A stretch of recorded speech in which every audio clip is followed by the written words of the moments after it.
Now for our story. It was a bright, cold morning.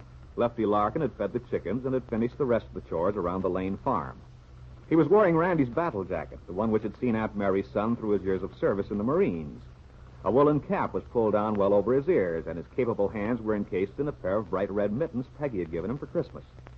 Thus equipped, Lefty took time out to smoke a pipe while he strolled around to the front of the house, thoughtfully surveyed the site which would become a mass of bright color next summer when his annual garden was in bloom. He was wishing it were time to begin planting. It was about time, Lefty thought, to begin studying the feed catalogs again. This year, he told himself, he was really going to make David Bowman sit up and take notice.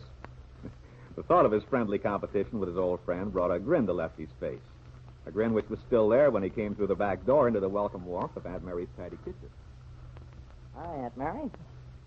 Hello, Lefty. You're looking mighty cheerful this morning. Yeah, I feel pretty good. Just thinking about spring. Spring? Long time before spring, Lefty. I know, darn it. But the way time seems to fly, it'll probably be here before we know it. And when it is, you just watch, Aunt Mary. Boy, this year I'm going to have a garden that'll be a sight to behold. You always do. I know. But this year, it's going to top everything. Oh. What are you doing there, Aunt Mary? You look awful businesslike. Oh, I'm trying to bring some order out of chaos, Lefty. Getting my recipes filed away. Peggy bought me this little file last time she was in town. I'll be able to put my finger right on whatever I'm looking for. Gosh, you make me ashamed of myself. I've been intending to get all my clippings sorted out for weeks now. You mean all those articles you saved from the Farm Journal? Yeah. I've got an accumulation going back 6 months. Don't suppose I could hire you as my secretary, could I, Aunt Mary? I'm afraid not, Lefty. I have troubles of my own. You might enlist Peggy's services, though. Well, I'll have to try my luck. Maybe I can rope her into digging me out from under.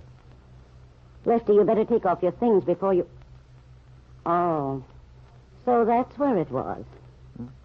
Where what was? Randy's battle jacket. He was searching high and low for it this morning. Gosh, that's right. He always wears it when he goes hunting. I forgot I had it down in my place. Oh, well, I imagine Randy will forgive you. I only hope he bags something today. He's always so provoked when he goes hunting and comes back empty-handed. I know. He really takes his ability as a hunter seriously. It reminds me, Lefty, what's this private joke you two had? You always tell him not to throw his shotgun into a snowbank. And Randy looks so shamefaced when you do. Well, that goes back a long way, Aunt Mary. When Randy was about 12, I guess. Long-legged and gangling. My, how that youngster shot up about then. It was like a beanstalk. Wasn't he, though? Well, you remember how the two of us used to go hunting together Saturday mornings as a rule. One day we went out. It was about the first time I ever took him. Randy was pretty cocky. He started out with the idea he was really going to show me up a thing or two. Poor kid. What happened?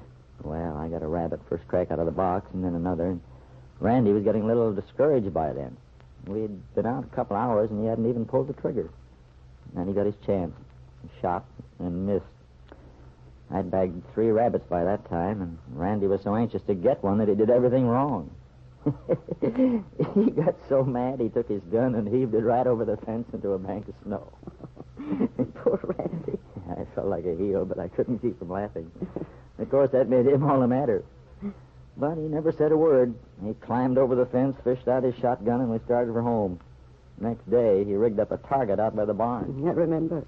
He used to spend hours out there practicing. I'll say he did. And believe me, next time we went out, he was a whiz. Oh, well. Randy's always been like that. He's got a lot of stick-to-itiveness. Yep, he sure has. My goodness, Lefty, imagine. 10:30 already. You got an appointment somewhere? No, but I was just thinking.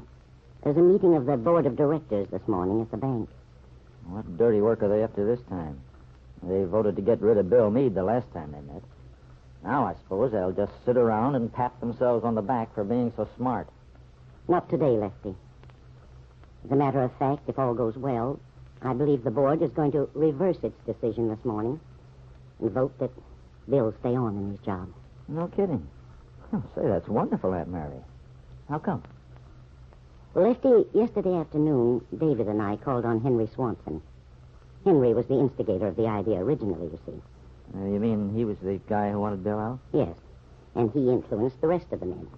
What's Bill Meade ever done to Henry? Oh, Henry didn't think of it as a personal issue. He's a good man, but a little straight-laced about things generally.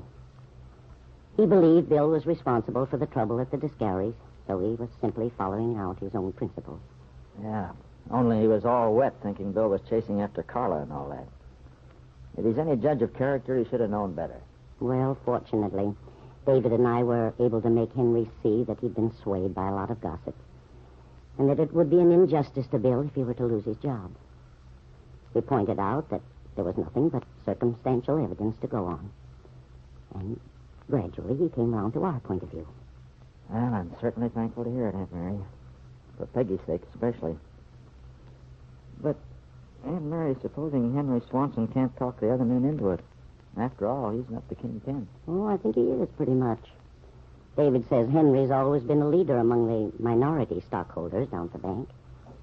And that if he makes up his mind, the rest of the men usually follow along. Then I sure hope he can swing it this time. Gosh, I'd like to know what's going on there at the bank right now. So would I, Lefty. And at that very moment, as the two old friends lapsed into a thoughtful silence, David Bowman was just entering the boardroom at the rear of his bank, the Wakefield Trust and Savings.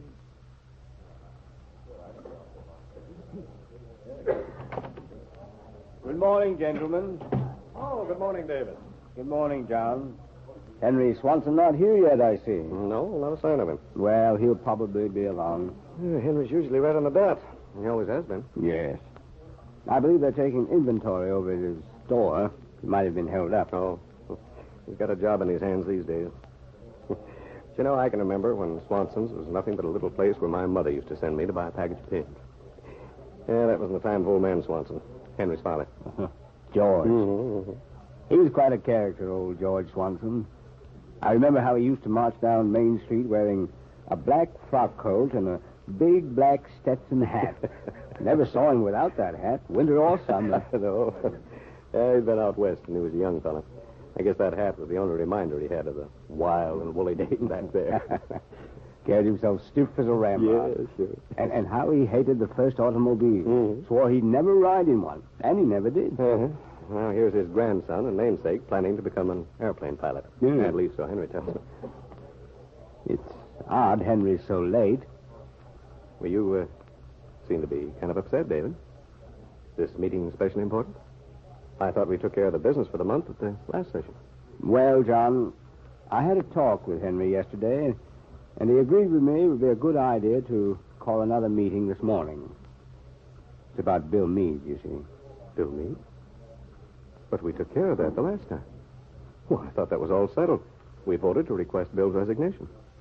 I don't see what more we can do.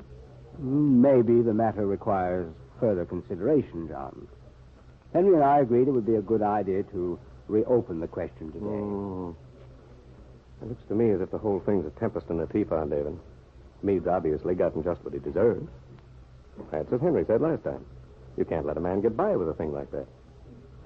Personally, I'm in agreement. I believe Henry's giving it further thought, John. Oh? Well, David, I'm willing to admit my errors of judgment, if anyone's able to point them out to my satisfaction. Now, I'm not a stubborn man, so far as I know.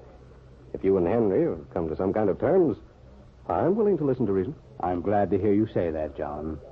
When Henry gets here, I'm sure he'll be able to clarify things for you. Oh, well, here he is now.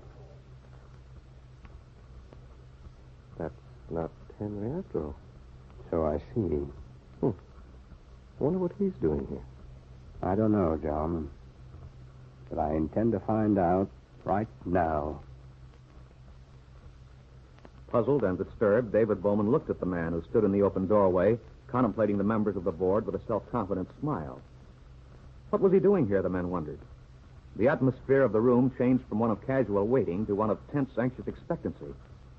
Something was going to happen. Something unpleasant was in the air.